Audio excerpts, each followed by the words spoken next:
Spine straight. Close your eyes and take a deep breath in and exhale. Take a deep breath in and exhale. Take a deep breath in, hold it there. Om.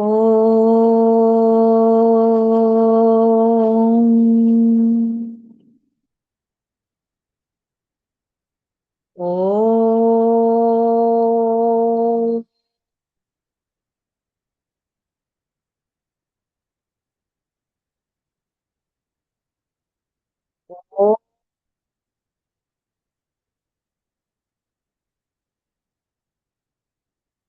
ॐ गणानां त्वा गणपतिगुं हवामहे कविं कवीनामुपमश्रवस्तमं ज्येष्ठराजं ब्रह्मणां ब्रह्मणस्पत आन शृण्वन्नोतिभिः सीदसादनम् ॐ श्रीमहागणपतये नमः।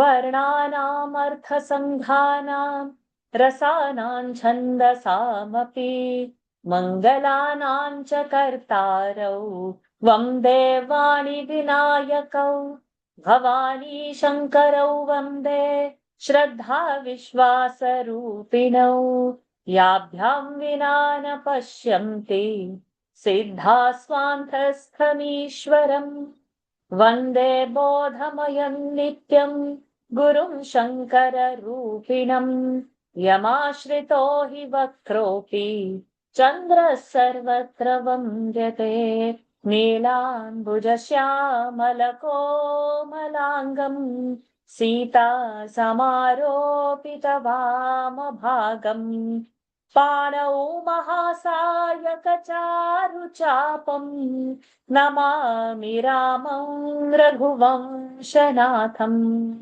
लालदेहलालीलसे अरुधरि लाल लंगूर वज्रदेहदानवदलन जय जय जय कपिसूर यत्र यत्र रघुनाथ कीर्तनं तत्र तत्र कृतमस्तकाञ्जलिं बाष्पवारि परिपूर्णलोचनं मारुतिं नमत राक्षसान्तकं मनोजवं मारुततुल्यवेगं जितेन्द्रियं बुद्धिमतां वरिष्ठं वातात्मजं वानरयूथमुख्यम् श्रीरामदूतं शिरसा नमामि रामं रामानुजं सीतां भरतं भरतानुजं सुग्रीवं वायुसूनुं च प्रणमामि पुनः पुनः नमोऽस्तु रामाय सलक्ष्मणाय देव्यै च तस्यै जनकात्मजायै नमोऽस्तु रुद्रेन्द्रयमानिलेभ्यः नमोऽस्तु चन्द्रार्कमरुद्गणेभ्यः आञ्जनेयमतिपाटलाननं काञ्चनाद्रिकमनीयविग्रहम् पारिजाततरुमूलवासिनं भावयामि पवमाननन्दनम् अञ्जनीनन्दनं वीरं जानकीशोकनाशनं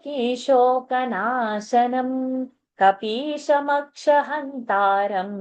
वन्दे लङ्काभयङ्करम् बुद्धिर्बलं यशोधैर्यं निर्भयत्वमरोगता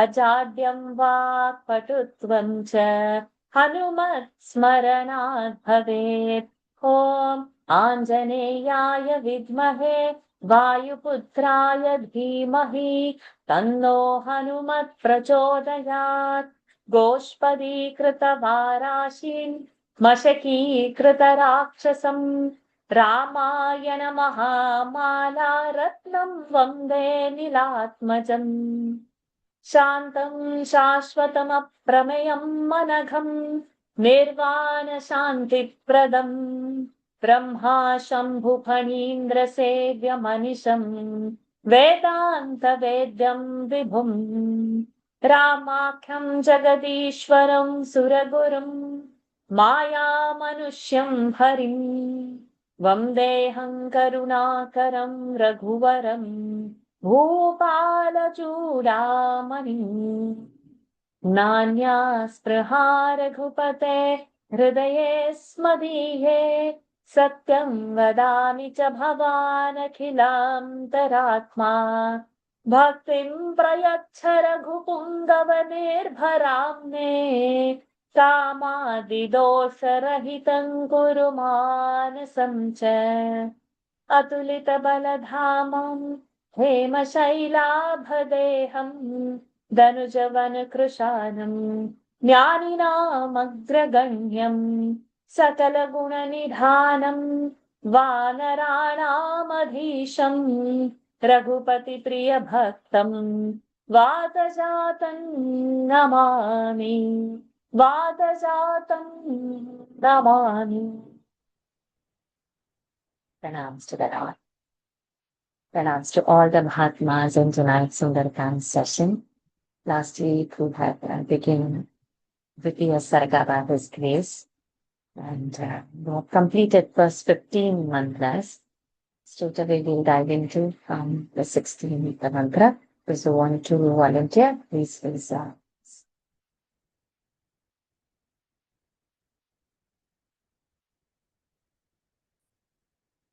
Mataji, we'll start with you. Number 16.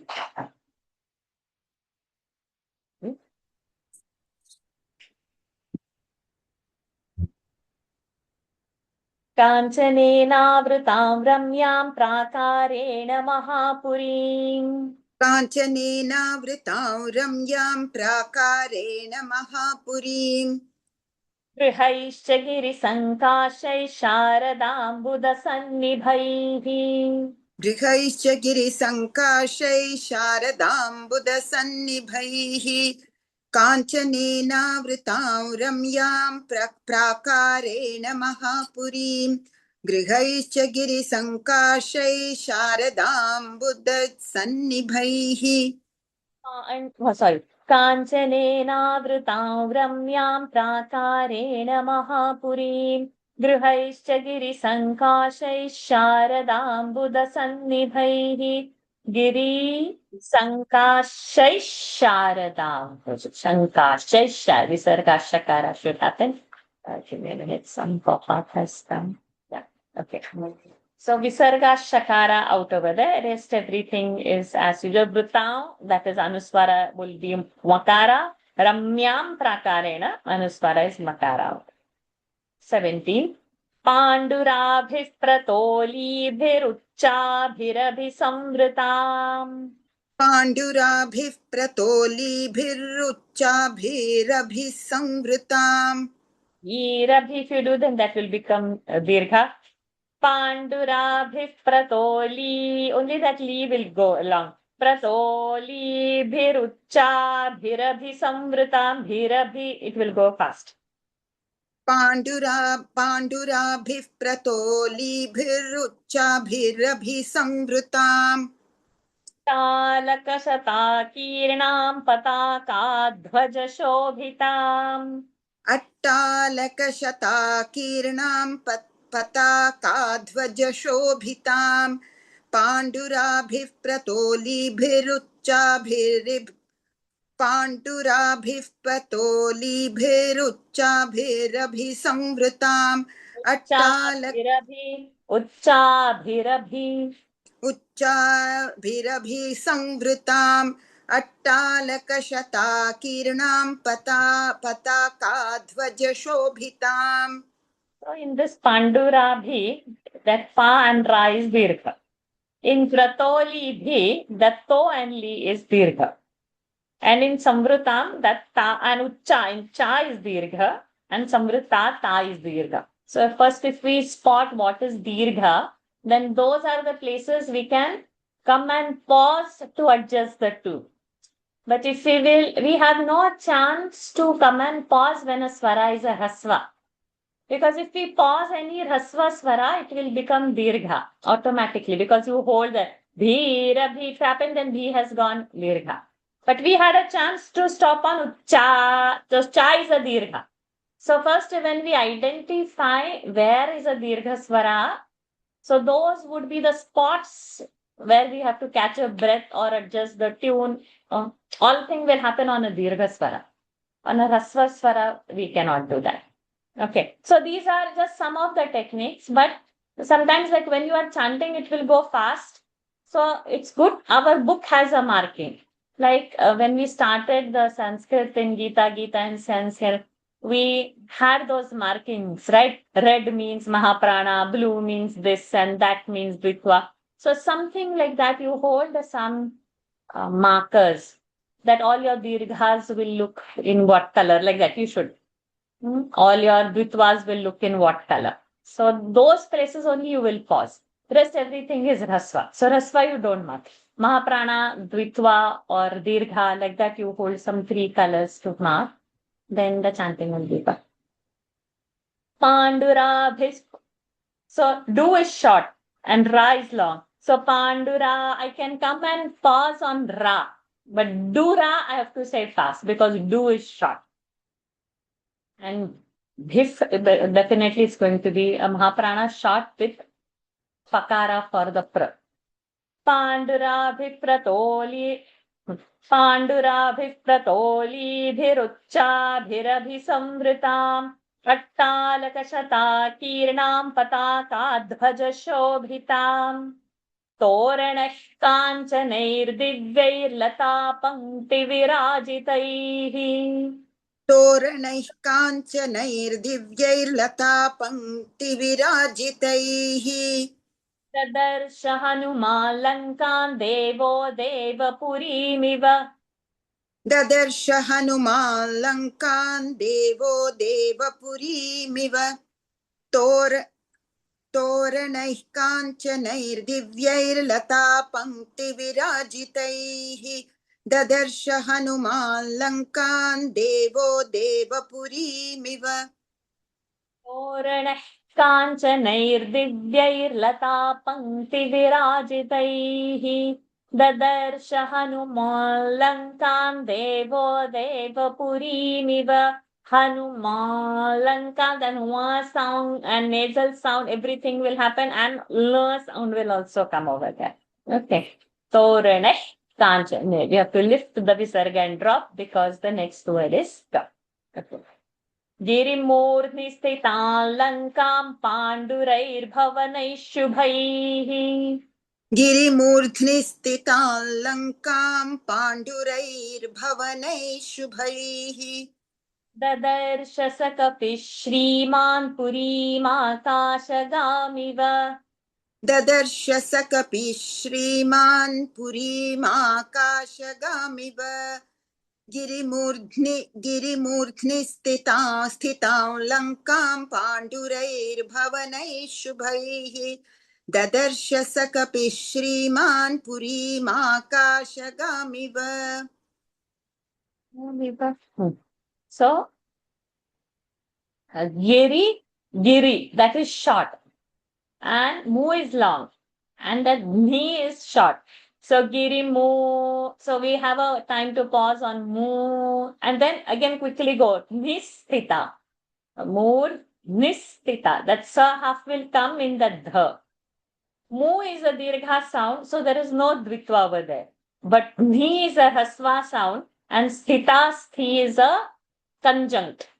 So that Nisthita should happen. Murdnisthita. Mu will not have Dvitva, though Ni is a conjunct, because Mu is a Dirgha. But Ni is a Dvitva sound, so Sa will come into it, and Murdnisthita Lankam. Anuswara's Lakara should happen. Lankam, Ma only over there. But Sthita Lanka. Pandurair Bhavanai Shubhai. Bha Mahaprana Bhavanai Shubhai. Okay. And then the Darsha Asa Kapish Shriman. Visarga Shakara will happen. Puri, Pu short. Ri we have to hold. Ka Dirgha short. Ga hold. Miva. Miva is short. Okay. गिरिमूर्ध्नि स्थितां लङ्कां पाण्डुरैर्भवनैः शुभैः ददर्श स कपिः श्रीमान् पुरीमाकाशगामिव पालितां राक्षसेन्द्रेण निर्मितां विश्वकर्मणा पालितां राक्षसेन्द्रेण निर्मितां विश्वकर्मणा प्लवमानामिवाकाशे ददर्श हनुमान् कपिः प्लवमानामिवाकाशे ददर्श हनुमान् कपिः पालितां राक्षसेन्द्रेण निर्मितां विश्वकर्मणा प्लवमानामिवाकाशे ददर्श Hanuman कपिः Very good. Thank you, Lataji. पालितां राक्षसेन्द्रेण निर्मितां विश्वकर्मणा प्लवमानामिवाकाशे ददर्श Hanuman कपिः Venkatesh. Radhakrishnan ji first, but never mind. Venkatesh for next 5 verses. वप्रप्राकार जघनां विपुलाम्बुवनाम्बराम् स्वप्रप्राकारजघनां विपुलां भुवनाम्बरां Cannot do vipul. We cannot do like that. Vipulam. Vipu is short. You can come and pause on la. Vipulam bhuvanambaram. विपुलां भुवनाम्बरां Correct. Shatagni shulakeshantamattalakavatonsakam.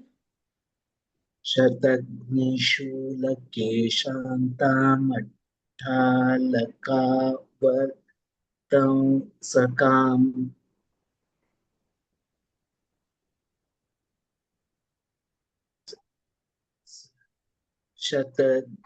Vapra. शतघ्निशू Vapra. Vapra. Okay. वप्र वप्रप्राकारजघनां विपुलां भुवनाम्बरां शतघ्निशूलकेशान्तामट्टालकावतंसकाम् Vapra-prakara. Over there is Sadvitva. Vapra-prakara jaghana vipulam bhuvanambaram shatagni shulakeshantam attalakavatam sakam manaseva krutam lankan nirmitam vishwakarmanam सेवकृतां लङ्कां निमित्तां विश्वकर्मणा द्वारमुत्तरमासाद्य चिन्तयामास वानरः वारमुत्तरमासाद्य चिन्तयामास वानरः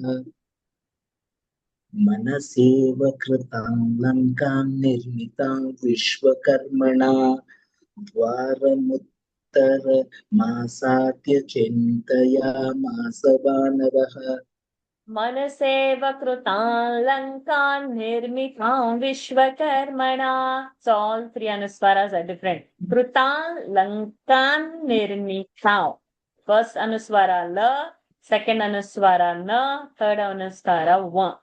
द्वारमुत्तरमासाद्य चिन्तयामास वानरः कैलासनिलयप्रख्यमालिखन्तमिवाम्बरम् कैलासनिलय मालिकन्तमिवाम्बरम् ह्रियमाणमिवाकाशमुच्छ्रितैर्भवनोत्तमैः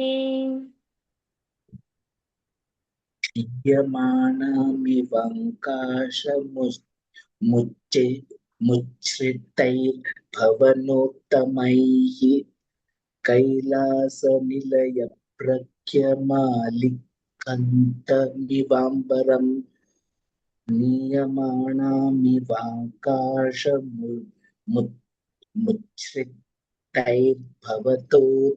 भवनोत्तमैः कैलासनिलयप्रख्यमालिखन्तमिवाम्बरम् ह्रियमाणमिवाकाशमुच्छ्रितैर्भवनोत्तमैः सम्पूर्णा राक्षसैर्घोरैर्नागैर्भोगवतीमिव सम्पूर्णा राक्षसैर्घोरैर्न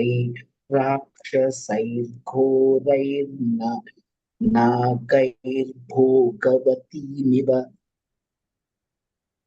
अचिन्त्यां सुकृतां स्पष्टां कुबेराध्युषितां पुरा अचिन्त्यां सुकृतां स्पृष्टां कुबेराद्युषितां पुरा सम्पूर्णा राक्षसैर्घोरैर्नागैर्भोगवतीमिव अचिन्त्यां सुकृतां स्पष्टां कुबेराद्युषितां पुरा गुड सम्पूर्णा राक्षसैर्घोरैर्नागैर्भोगवतीमिव अचिन्त्यां सुकृतां स्पष्टां कुबेराध्युषितां पुरा दंष्ट्राभिर्बहुभिः शूरैः शूलपट्टिशपाणिभिः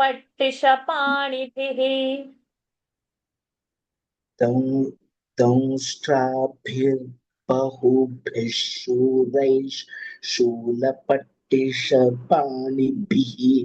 रक्षितां राक्षसैर्घोरैर्गुहामाशीविषैरिव रक्षितां राक्षसैर्घोरैर्गुहामाशी विषैरिव द्रंष्ट्राभिर्बहुभिः It say dra, शूलैः it's not dra, it's only the damshtra. दंष्ट्राभिर्बहुभिः शूलपट्टिशपाणिभिः रक्षितां राक्षसैर्घोरैर्गुहामाशी विषैरिव Thank you, Venkatesh. You did so well today, so fast. I didn't say anything. Excellent. That's a great improvement, and you kept the speed as well. Amazing. Good. Bravo. दंष्ट्राभिर्बहुभिः शूरैः शूलपट्टिशपाणिभिः रक्षितां राक्षसैर्घोरैर्गुहामाशीविषैरिव. Radha-Krishna-ji, next 5. तस्याश्च महतीं गुप्तिं सागरं च निरीक्ष्य सः तस्याश्च महदीं गुप्तिं सागरं च निरीक्ष्य सः रावणं च रिपुं घोरं चिन्तयामास वानरः रावणं च रिपुं घोरं चिन्तयामास वानरः तस्याश्च महदीं गुप्तिं सागरं च निरीक्ष्य सः रावणं च रिपुं घोरं चिन्तयामास वानरः तस्याश्च महतीं गुप्तिं सागरं च निरीक्ष्य सः रावणं च रिपुं घोरं चिन्तयामास वानरः आगत्यापीह हरयो भविष्यन्ति निरर्थकाः आगत्यापीह हरयो भविष्यन्ति निरर्थकाः न हि युद्धेन वै लङ्का शक्या जेतुं सुरैरपि न हि युद्धेन वै लङ्का शक्त्या जेतुं सुरैरपि Did you say आगत् Shakya? Oh, it's only Shakya. Sorry शक्या Okay. शक्या जेतुं सुरैरपि Okay. आगत्यापीह हरयो भविष्यन्ति निरर्थकाः न हि युद्धेन वै लङ्का शक्या जेतुं सुरैरपि Good. आगत्यापीह हरयो भविष्यन्ति निरर्थकाः न हि युद्धेन वै लङ्का शक्या जेतुं सुरैरपि इमान् त्वविषमान् लङ्कान् दुर्गां रावणपालिताम् इमान् त्वविषमान् लङ्कां दुर्गां रावणपालिताम् प्राप्यापि सुमहाबाहुः किं करिष्यति राघवः प्राप्याभिः सुमहाबाहुः किं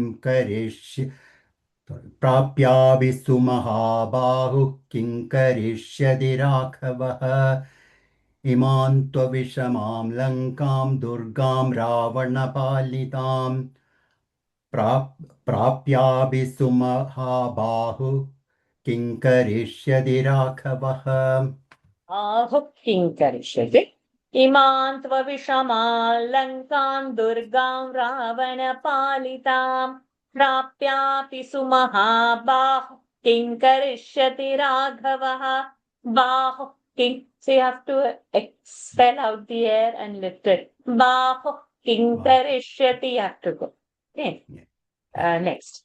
अवकाशो न साम्नस्तु राक्षसेष्वभिगम्यते अवकाशो न साम्नस्तु राक्षसेष्वभिगम्यते न दानस्य न भेदस्य नैव युद्धस्य दृश्यते न दानस्य न भेदस्य नैव युद्धस्य दृश्यते अवकाशो न साम्नस्तु राक्षसेष्वभिगम्यते न दानस्य न भेदस्य न दानस्य न भेदस्य नैव युद्धस्य दृश्यते अवकाशो न साम्नस्तु राक्षसेष्वभिगम्यते न दानस्य न भेदस्य नैव युद्धस्य दृश्यते चतुर्णामेव हि गतिर्वानराणान्तरस्विनाम्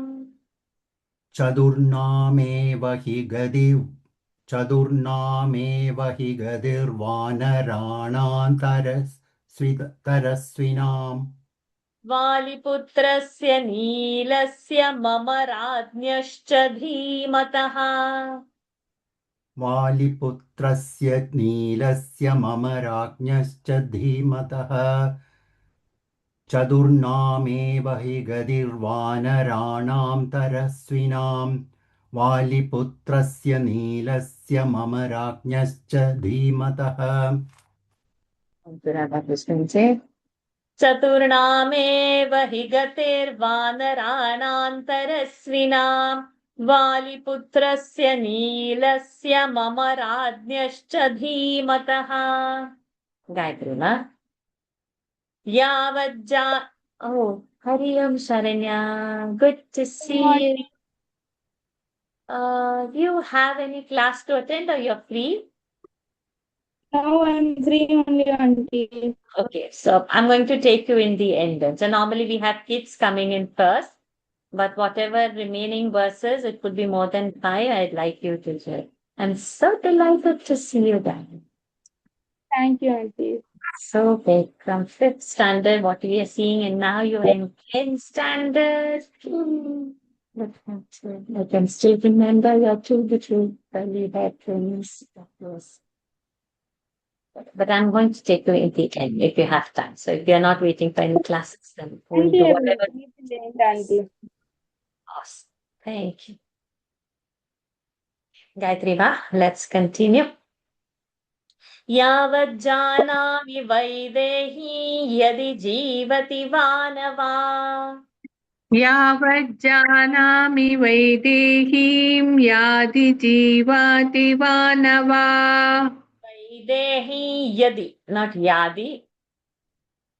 वैदेहीं यदि जीवाति वा न वा Vaidehi, nyakara will happen and not vakara. Nyaka, Vaidehi, and not va. Tatraiva chintayishyami drishtva tanjanakatmajam.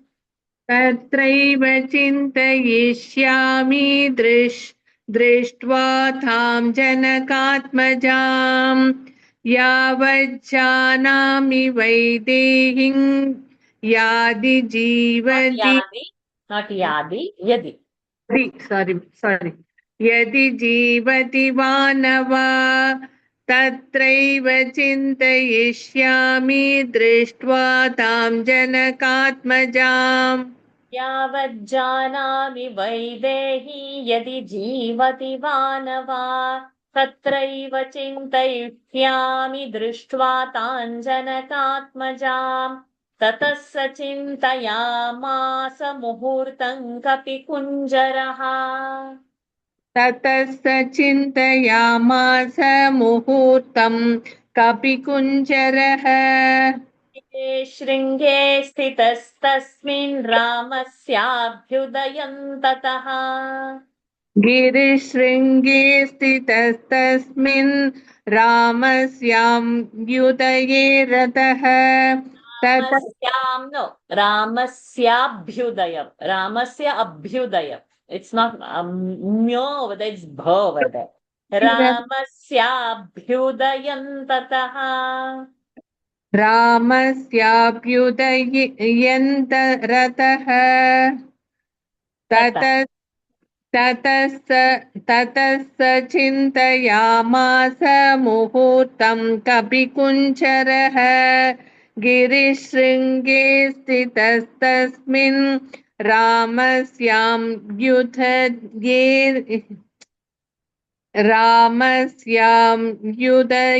रतः रामस्याभ्युदयं ततः रामस्याम्युदयन् रतः ततः रामस्यां you're saying रामस्याभ्यु it's not mo over there, it's ho over there. ततः स चिन्तयामास मुहूर्तं कपिकुञ्जरः गिरे शृङ्गे स्थितस्तस्मिन् रामस्याभ्युदयं ततः अनेन रूपेण मया न शक्या रक्षसां पुरी अनेन रूपेण मया न शक्या रक्षसां पुरी प्रवेष्टुं राक्षसैर्गुप्ता क्रूरैर्बलसमन्वितैः प्रवेष्टुं राक्षसैर्गुप्ता बलसमन्वितैः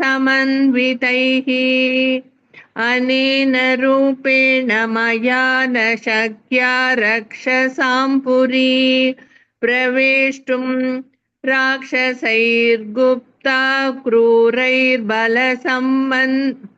बलसमन्वितैः अनेन रूपेण मया न शक्या रक्षसां पुरी प्रवेष्टुं राक्षसैर्गुप्ता क्रूरैर्बलसमन्वितैः महौजसो महावीर्या बलवन्तश्च राक्षसाः It's not that Agrayjaso Mahaviryo. There is something else in it. What is the next verse? Ugraijaso Mahavirya Balavantascha Rakshasaha. That what is the verse? Sorry? After that, what is the verse? Vanchaniya Maya Sar. Fine. So only the first part. So you read as per your book the first pada. The second pada is good and the third pada is also okay. Mahojaso Mahavirya Balavantascha Rakshasaha. Agraijaso Mahavirya Balavantascha Rakshasaha. पञ्चनीया मया सर्वे जानकीं परिमार्गता वञ्चनीया मया सर्वे जानकीं परिमार्गता उग्रैजसो महावीर्या बलवन्तश्च राक्षसाः वञ्चनीया मया सर्वे जानकीं परिमार्गता महौजसो महावीर्या बलवन्तश्च राक्षसाः वञ्चनीया मया सर्वे जानकीं परिमार्गता लक्ष्येण रूपेण रात्रौ लङ्कापुरी मया लक्ष्येन रूपेण रात्रौ लङ्कापुरी मया प्राप्तकालं प्रवेष्टुं मे कृत्यं साधयितुं महत् प्राप्तकालं प्रवेष्टुं मे कृत्यं राधयितुं महत् You have radhayitum or you have sadhayitum? साधयितुं लक्ष्यालक्ष्येन रूपेण रात्रौ लङ्कापुरी मया प्रवेष्टुं प्राप्तकालं मे कृत्यं राधयितुं महत्. You are saying again Radha. It is Sadha. Oh, sorry, ma'am. साधयितुं महत्. Thank you so much. Sorry, I'm very sorry. No, it's okay. Thank you, Katrina. लक्ष्यालक्ष्येण रूपेण रात्रौ लङ्कापुरी मया प्राप्तकालं प्रवेष्टुं मे कृत्यं साधयितुं महत्. Lalitama, Lalita Balasubramanian. Next 5. तां पुरीं तादृशीं दृष्ट्वा दुराधर्षां सुरासुरैः तापुरीं तादृशीं दृष्ट्वा दुराधर्षं सुरासुरैः हनूमांश्चिन्तयामास विनिश्वस्य मुहुर्मुहुः हनूमाश्चिन्तयामास विनिश्वस्य मुहुर्मुहुः तां पुरीं तादृशीं दृष्ट्वा ताम्बुरीं तादृशीं दृष्ट्वा दुराधर्षं सुरासुरैः हनूमाश्चिन्तयामास विनिश्वस्य मुहुर्मुहुः तां पुरीं तादृशीं दृष्ट्वा दुराधर्षां सुरासुरैः हनूमांश्चिन्तयामास विनिश्वस्य मुहुर्मुहुः केनोपायेन पश्येयं मैथिलीं जनकात्मजाम् केनोपायेन पश्येयं मैथिलीं जनकात्मजाम् अदृष्टो राक्षसेन्द्रेण रावणेन दुरात्मना अदृष्टो राक्षसेन्द्रेण रावणेन दुरात्मना केनोपायेन पश्येयं मैथिलीं जनकात्मजाम् अदृष्टो राक्षसेन्द्रेण रावणेन दुरात्मना केनोपायेन पश्येयं मैथिलीं जनकात्मजाम् अदृष्टो राक्षसेन्द्रेण रावणेन दुरात्मना न विनश्येत् कथं कार्यं रामस्य विदितात्मनः न विनश्येत् कथं कार्यं रामस्य विदितात्मनः एकामेकस्तु पश्येयं रहिते जनकात्मजाम् एकामेकस्तु पश्येयं रहिते जनकात्मजाम् न विनश्येत कथं कार्यं रामस्य विदितात्मनः एकामेकस्तु You say again that first line. न विनश्येत कथं कार्यं So when you are saying vinashyeta, it is halanta, so don't say ta. Na vinashye, that's why the tune wasn't fitting. न विनश्येत् कथं कार्यं रामस्य विदितात्मनः एकामेकस्तु पश्येयं रहिते जनकात्मजाम् Correct. न विनश्येत् कथं कार्यं रामस्य विदितात्मनः एकामेकस्तु पश्येयं रहिते जनकात्मजाम् भूताश्चार्था विनश्यन्ति देशकालविरोधिताः भूताश्चार्था विनश्यन्ति देशकालविरोधिताः विक्लवन्दूतमासाद्य तमः सूर्योदये यथा विक्लवन्दूतमासाद्य तमः सूर्योदये यथा भूताश्चार्था विनश्यन्ति देशकालविरोधिताः विक्लवन्दूतमासाद्य तमः सूर्योदये यथा भूताश्चार्था विनश्यन्ति देशकालविरोधिताः विक्लवन्दूतमासाद्य तमः सूर्योदये यथा अर्थानर्थान्तरे बुद्धिर्निश्चितापि न शोभते अर्थानर्थान्तरे बुद्धिर्निश्चितापि न शोभते आतयन्तीह कार्याणि दूता पण्डितमानिनः घातयन्तीह कार्याणि दूताः पण्डितमानिनः अर्थानर्थान्तरे बुद्धिर्निश्चितापि न शोभते घातयन्तीह कार्याणि दूताः पण्डितमानिनः Thank you, Lalitama. अर्थानर्थान्तरे बुद्धिर्निश्चितापि न शोभते घातयन्तीह कार्याणि दूताः पण्डितमानिनः नेक्स्ट 5 न विनश्येत् कथं कार्यं वैक्लव्यं न कथं भवेत् न विनश्येत् कथं कार्यं वैक्लव्यं न कथं भवेत् लङ्घनं च समुद्रस्य कथं नु न भवेद् वृथा लङ्घनं च समुद्रस्य कथं नु न भवेद् वृथा न विनश्येत् कथं कार्यं वैक्लव्यं न कथं भवेत् लङ्घनं च समुद्रस्य कथं नु न भवेद् वृथा Yes.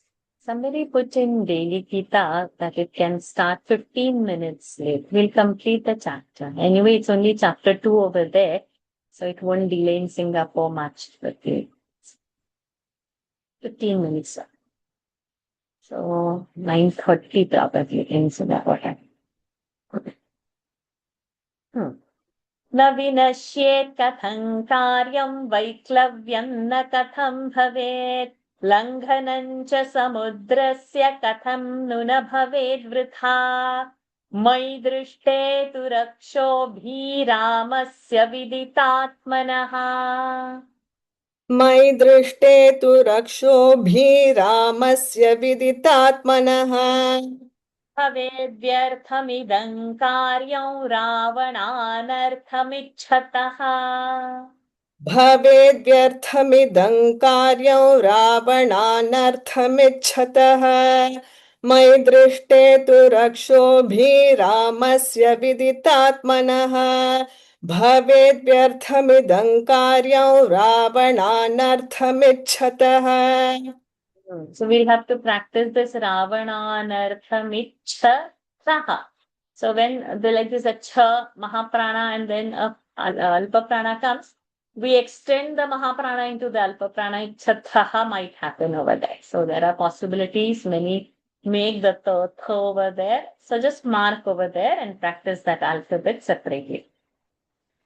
मयि दृष्टे तु रक्षोभिरामस्य विदितात्मनः भवेद्व्यर्थमिदं कार्यं रावणानर्थमिच्छतः न हि शक्यं क्वचित् स्थातुमविज्ञातेन राक्षसैः न हि शक्यं क्वचित् स्थातुमविज्ञातेन राक्षसैः अपि राक्षसरूपेण किमुतान्येन केनचित् अपि राक्षसरूपेण किमुतान्येन केनचित् न हि शक्यं क्वचित् स्थातुमविज्ञातेन राक्षसैः अपि राक्षसरूपेण किमुतान्येन केनचित् न हि शक्यं क्वचित् स्थातुमविज्ञातेन राक्षसैः अपि राक्षसरूपेण किमुतान्येन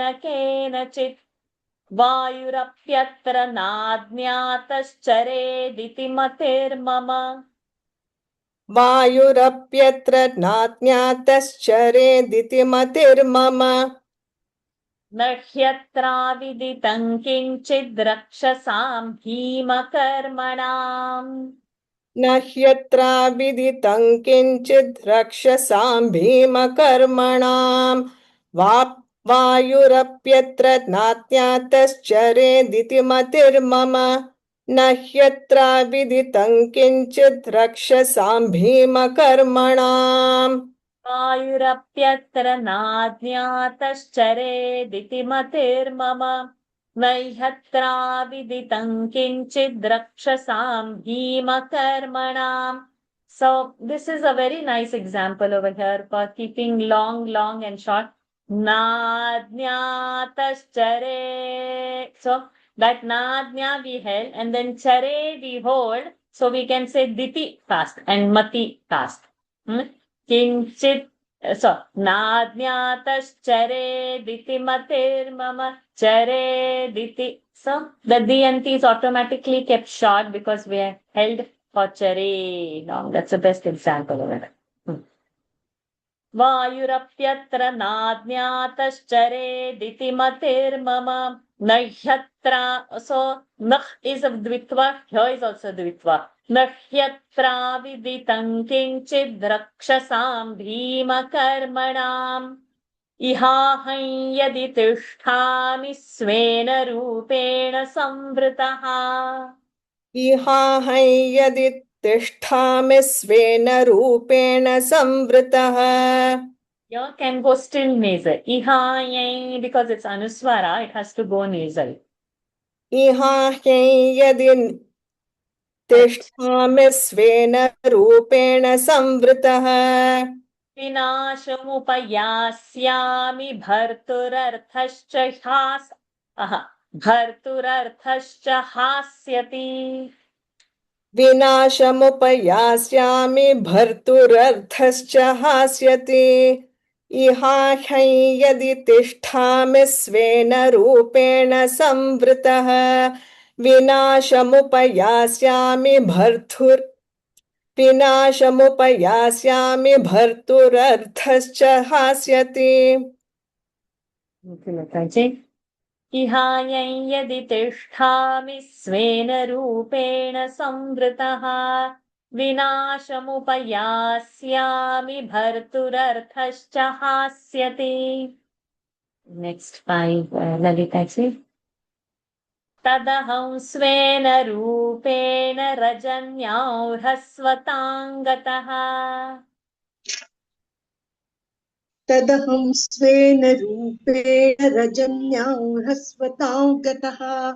ह्रस्वताङ्गतः ङकार. ह्रस्वतां गतः. Correct. लङ्कामभिपतिष्यामि राघवस्यार्थसिद्धये.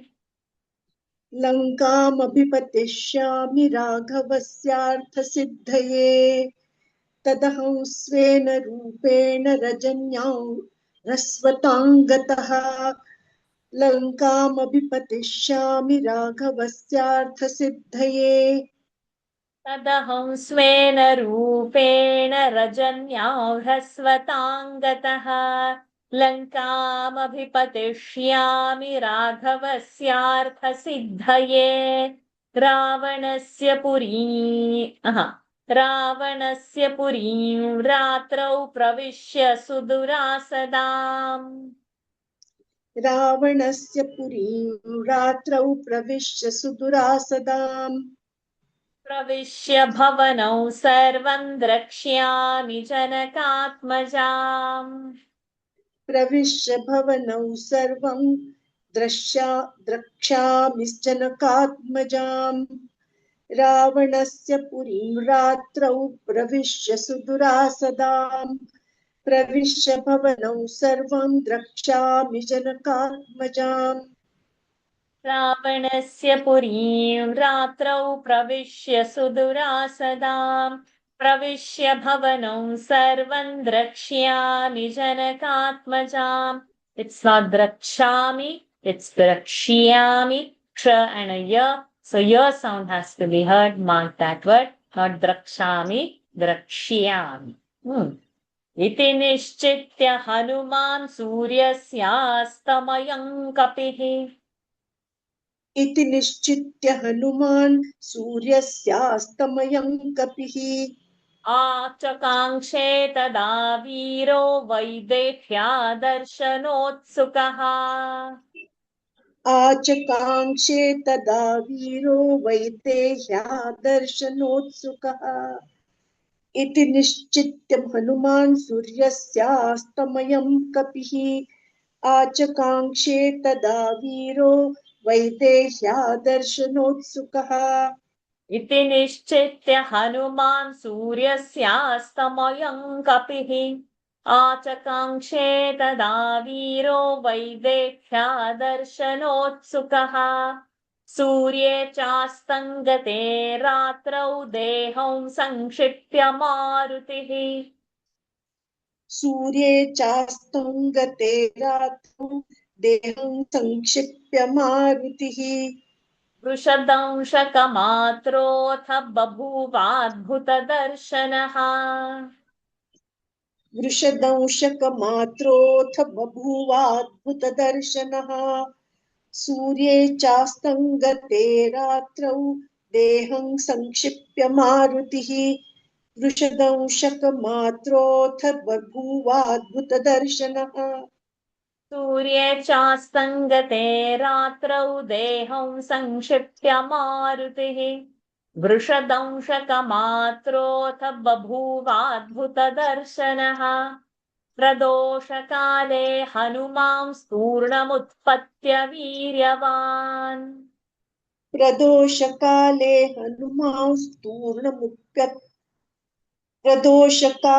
हनुमांस्तूर्णमुप्यत्य वीर्यवान् प्रविवेश पुरीं रम्यां प्रविभक्तमहापथाम् प्रविवेश पुरीं रम्यां प्रविभक्तमहापथाम् प्रदोषकाले हनुमांस्तूर्णमुत्पत्य वीर्यवान् प्रविवेश पुरीं रम्यां प्रविभक्तमहापथाम् ललितम प्रदोषकाले हनुमांस्तूर्णमुत्पत्य वीर्यवान् प्रविवेश पुरीं रम्यां प्रविभक्तमहापथाम्. Yes, my darling, it's your turn now to finish off the rest of chapter. Yeah. प्रासादमाला विततां स्तम्भैः Kanchan सन्निभैः प्रासादमाला विततां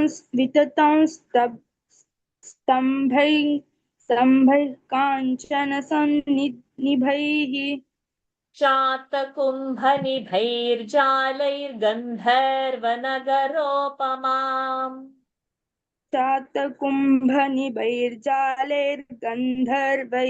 गन्धर्वनगरोपमाम् प्रासादमाला विततां स्तम्भैः Kanchan सन्निभैः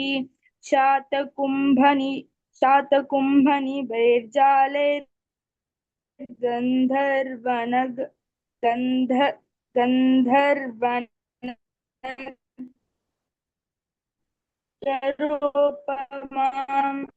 Very good. Congrats. You got started. Now within 2 more verses, you should be get going. Excellent. Well done on your first verse. Good. Only bha, keep monitoring that every time it should land up on a Mahaprana.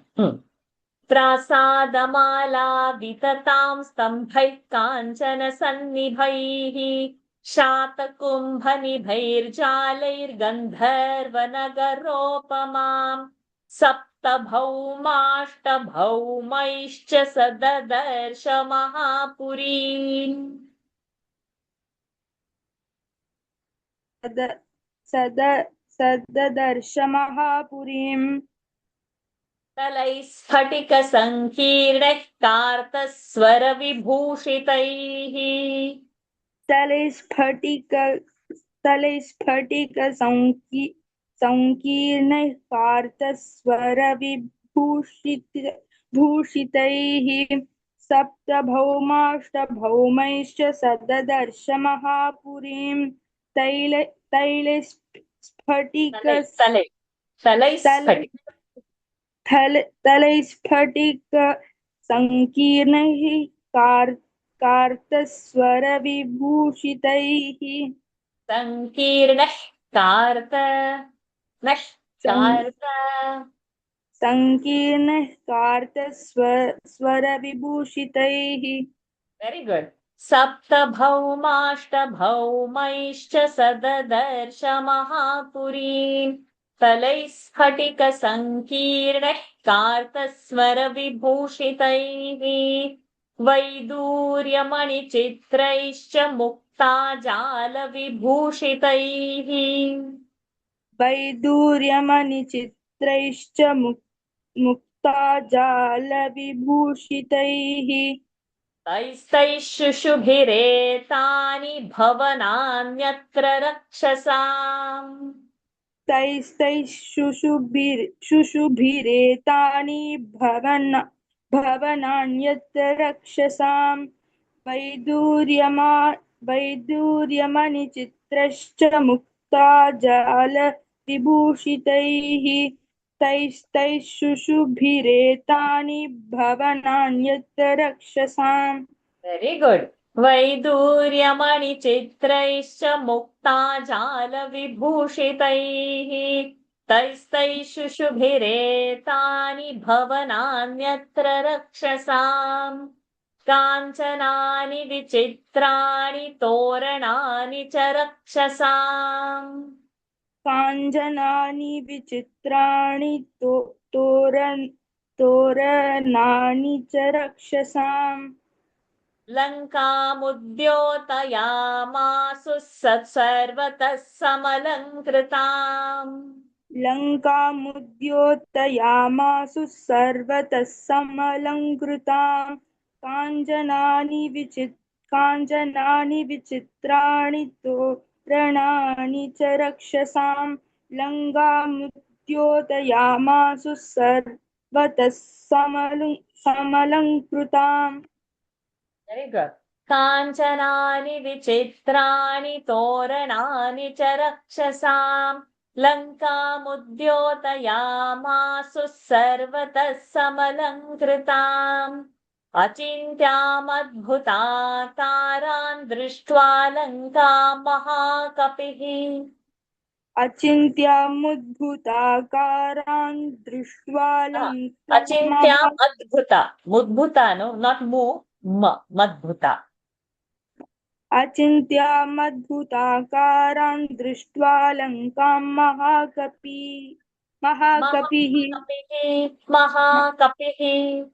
महाकपिः correct आसीद् विषण्णो हृष्टश्च वैदेह्यादर्शनोत्सुकः आसीद् विषण्णो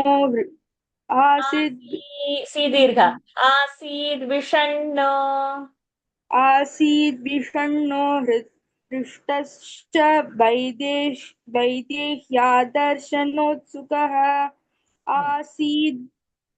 आसीद् विषण्णो हृष्टश्च वैदेह्यादर्शनोत्सुकः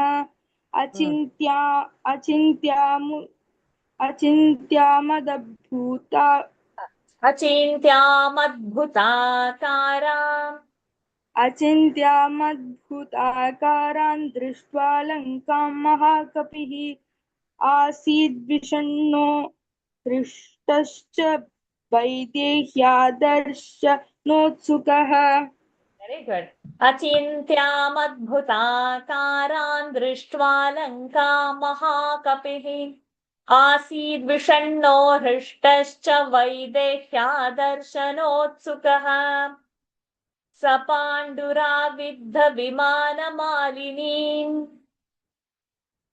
Auntie, should I continue? Yes. Okay, Auntie. Can you repeat it again? Yes. स पाण्डुराविद्ध विमानमालिनीम् स पाण्डुराविद्ध विमानमालिनीम् मालिनीं मालिनीं महार्हजाम्बूनदजालतोरणाम् महार्हजाम्बुनदजालतोरणाम् यशस्विनीं रावणबाहुपालिताम् यशस्विनीं रावणबाहुपालिताम् क्षपाचरैर्भीमबलैः सुपालिताम् चपाचरैर्भीमबलैः सुपालिताम् भीम महाप्राण गोodness शपाचरैर्भीमबलैः सुपालिताम्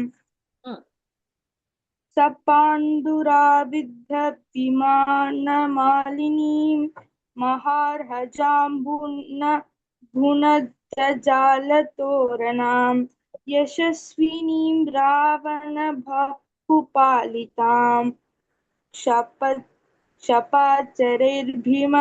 भीमबलैः सुपालिताम् very good सपाण्डुरा विद्धविमानमालिनीं महार्हजाम्बूनदजालतोरणाम् यशस्विनीं रावणबाहुपालिताम्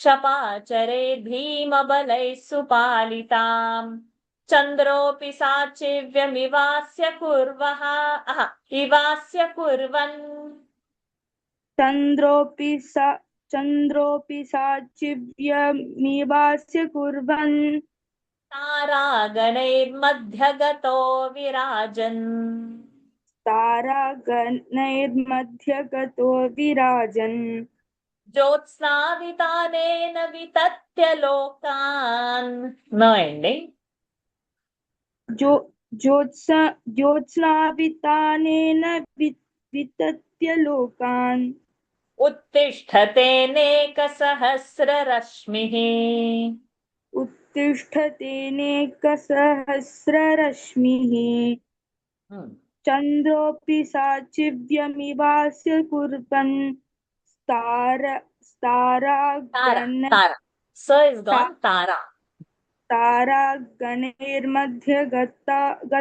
विराजान् ज्योत्स्नावितानेन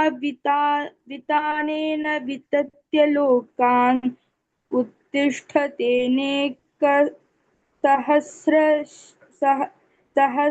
सहस्ररश्मिः सहस्ररश्मिः very गुड चन्द्रोऽपि साचिव्यमिवास्य कुर्वन् तारागणैर्मध्यगतो विराजन् ज्योत्स्नावितानेन वितत्य लोकान् उत्तिष्ठतेनेकसहस्ररश्मिः शङ्खप्रभं क्षीरमृणालवर्णम् शङ्खप्रभं क्षीरमृणालवर्णम् उद्गच्छमानं व्यवभासमानम् उद्गच्छमानं व्यवभासमानम् ददर्श चन्द्रं स कपिप्रवीरः ददर्श चन्द्रं स कपिप्रवीरः ओप्लूयमानं सरसीवहंसम् ओप्लूयमानं सरसीवहंसम् Okay, you do this much, then we do that line.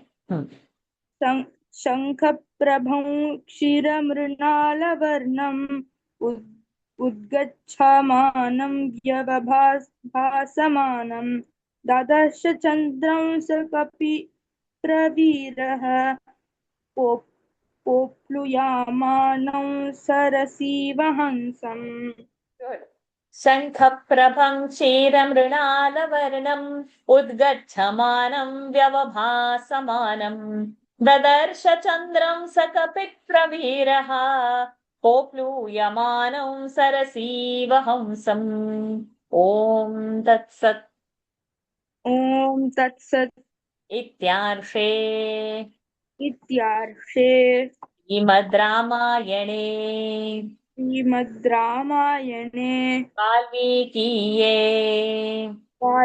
वाल्मीकीये आदिकाव्ये आदिकाव्ये सुन्दरकाण्डे सुन्दरकाण्डे द्वितीयः सर्गः हरि ओम् तत्सत् द्वितीयसर्गः हरि ओम् तत्सत्. Good. I'm so happy you joined and you completed this chapter as well. Hope to see you every Tuesday, darling. Bless you. Thank you, auntie. I will try to come, auntie. Yes, join.